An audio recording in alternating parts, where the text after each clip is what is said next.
For the little baby to rub, nigga, I gotta be safe. Let's get to sports talk. Hurricanes are off to a blazing start, as we talked about their big haul last week. There are many ways to have success, right? Yeah. Well, I think the other thing, too, is you've got to look, and there's some pros and cons now of the transfer portal, right? I mean, we admit there's some grad transfers and some real transfers. When I say real, being, more than 1 or 2 seasons left type guys, because some grads get 2 years, most get 1, and then you get the regular transfer, which is now the waiver acquisitions, all those type things. Miami had 8 of them last year. Now you're talking about De'Aaron King and Quincy Roche among their transfers this year. And the other thing is, remember, they're guys that aren't done yet. Now, there are going to be some. Miami started their second semester a little later than others, which allows them a bigger window for the mid-year, if you will, pack. But there are certain schools that are going to go deep on this thing. And Miami may be one that's going to play the active transfer market, to be honest. Again, not being a recruiting guy, I'm probably going to speak out of turn here, but it would seem to me that if you're Miami, given your past, only thing they had a problem with was the quarterback position, because they had switched one out, switched one back in. And this is a perfect landing spot for King. He's a veteran, and he could fit what Miami trying to run in a system. And it's a good pickup for them. That's what they need. Somebody to transfer to them. That's a good quarterback. He said he wasn't leaving Houston, but everyone know he was leaving. Once he redshirted and sat down, he was transferring to another school. This is a good thing for Miami, because that's what they have trouble with. You thought they would counter off the good season they had years before, but they went back down to being average, and they trying to get back to that. They try to get back to how they was in the glory days. But they start with that quarterback position, and that's what they have a trouble with. Given where you're located, given the talent base around you, you should be able to recruit big-time players at the U. Right, but, okay, let's take K.J. Osborne, 1-year grad, right? De'Aaron King, 1-year grad. Quincy Roche, 1-year grad. The other thing that's been pointed out in some of this stuff is those guys are all countable to the 25 that you can bring in every year. I know, but what I'm trying to say to you, Wes, I think there are certain programs that should be able to build their foundation based on recruiting as opposed to stopgaps, right? Yeah. And it doesn't mean that you can't have success either way, because you can. In fact, you can do both. You can recruit well. If all of a sudden maybe you missed out on a tight end or offensive lineman, there may be a guy out there that could come in for 1 year and be absolutely perfecto. But I think long term, some of these students, they look at how the team is playing, what success this team have. That's what they go off of now. Some will go there and try to help build that program back up, but some skip over them because they want to go to a program that's already winning. Now, that's why you see a lot of them go to Clemson. That's why you see a lot of them go to Alabama. Some will go to Auburn. You see some go to LSU because they just won a national championship. Most of them go to Ohio State. They go to the programs that's dominant, the programs that's putting wins together. Miami is somewhere they don't want to go. Some will go because of the weather. Some will go because they want to try to help the school out again. A step and be dead wrong on this. But I think long-term in football, if you're going to be one of those programs, you've got to be able to recruit. I mean, if you pick up the transfer portal here and there in Miami, we pointed out 8 last year, and already a great start with King and Roche, who I think both those guys have great potential. But I think that if you're going to be a long-term player, big picture, you have got to be able to cast your net out, whether you're in South Beach, whether you're in Lincoln, Nebraska, or L.A. Doesn't matter where you are.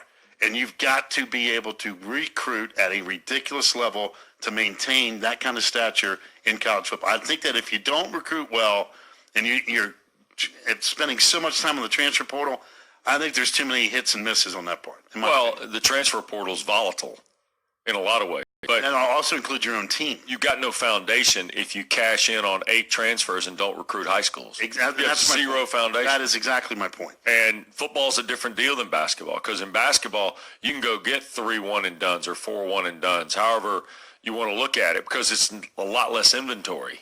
You're still growing guys. I mean, I wouldn't even compare it to sports, Wes. Because in basketball, you see the ones where they go to.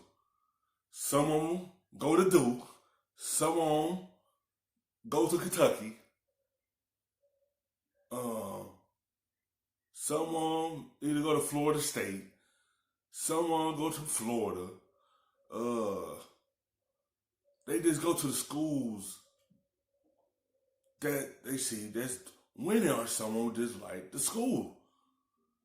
We see most of them go to Kentucky and Duke because of the coach. Same thing in football.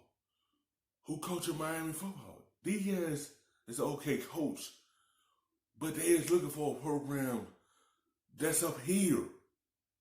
They ain't looking for one down here. Someone will go there and try to pick the program up and get them winning again. It's a difference when what they looking at and who recruiting them. If they see Clemson recruiting them, if they see Alabama recruiting them, if they see Auburn recruiting them, they see LSU recruiting them, they're going to either go to Alabama or Clemson because of their resume. Well, I don't think it's fair to, but people get caught up in the one and done in basketball, and they see the grad transfers movement in basketball.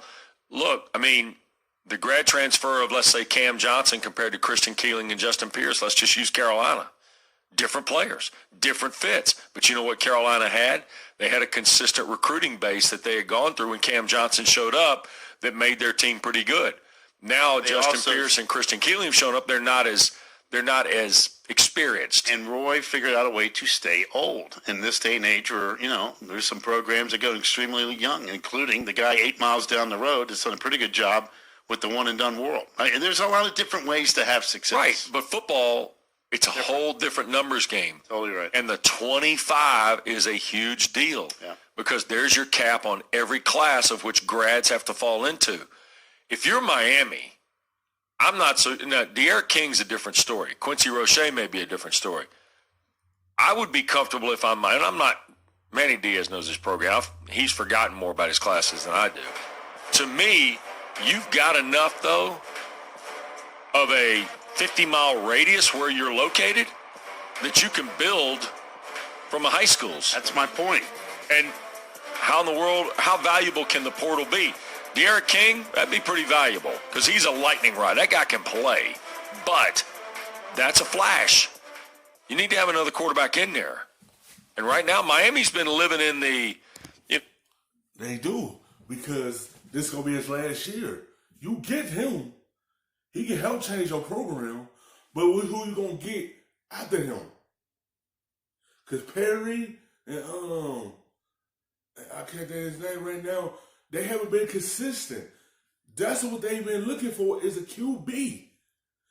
That's their biggest hole that they're trying to figure out. Because you can't have subbing in quarterbacks in and out of the middle of the game. You need consistent at their position. The team go as far as your QB take them.